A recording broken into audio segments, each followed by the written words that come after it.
যুক্তরাষ্ট্র ও ইসরায়েলের হামলা অব্যাহত থাকলে মধ্যপ্রাচ্য অঞ্চল থেকে 1 লিটার তেলও রপ্তানি করতে দেওয়া হবে না বলে হুমকি দিয়েছে ইরানের Islamic revolutionary guards corps IRGC।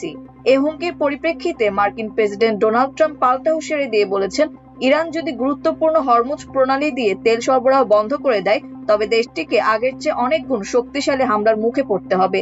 চলমান যুদ্ধের কারণে ওই নৌপথে পণ্যবাহী জাহাজ চলাচল ইতিমধ্যে চরমভাবে বিঘ্নিত হচ্ছে। মার্কিন প্রেসিডেন্ট এর আগে যুদ্ধ শীঘ্রই শেষ হবে বলে মন্তব্য করেছিলেন। জবাবে ইরানের রাষ্ট্রীয় সংবাদ মাধ্যমে প্রচারিত এক বিবৃতিতে IRGC বলেছে, তারাই যুদ্ধের সমাপ্তি নির্ধারণ করবে। যুক্তরাষ্ট্রের প্রেসিডেন্ট ডোনাল্ড ট্রাম্প সংবাদ মাধ্যম CBS নিউজকে বলেছেন, তার প্রশাসন কৌশলগতভাবে গুরুত্বপূর্ণ হরমুজ প্রণালীটি নিজেদের দখলে নেওয়ার চিন্তাভাবনা করছে। CBS নিউজকে প্রেসিডেন্ট ট্রাম্প বলেন, হরমুজ প্রণালীটি বর্তমানে উন্মুক্ত রয়েছে, তবে হোয়াইট হাউস এটি দখলে নেওয়ার কথা ভাবছে এবং সেখানে তারা অনেক কিছুই করতে পারে।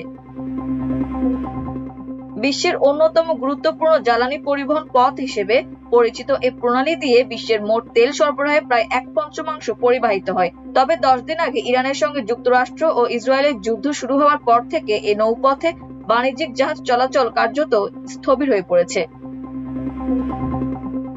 ইরান এখন পর্যন্ত প্রণালীটি বন্ধ করে দেয়নি, তবে দেশটি হুমকি দিয়ে বলেছে, যুক্তরাষ্ট্র ও ইসরায়েলের কোনো তেলের ট্যাঙ্কার এই পথ দিয়ে চলাচলের চেষ্টা করলে সেটিতে তারা হামলা চালাবে।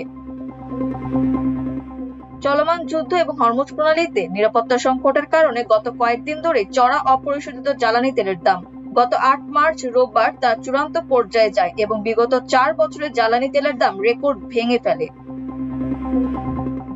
বিবিসির তথ্য অনুসারে রোববার আন্তর্জাতিক বাজারে ব্রেন্ট ক্রুড প্রতি ব্যারেল বিক্রি হয় $108.68 এবং WTI প্রতি ব্যারেল বিক্রি হয় $108। আগের দিন শনিবারের তুলনায় রোববার শতকরা হিসেবে ব্রেন্ট ক্রুডের দাম 18% এবং WTI এর দাম 20% বেড়েছিল। মাল্টিমিডিয়া ডেস্ক, আমার দেশ।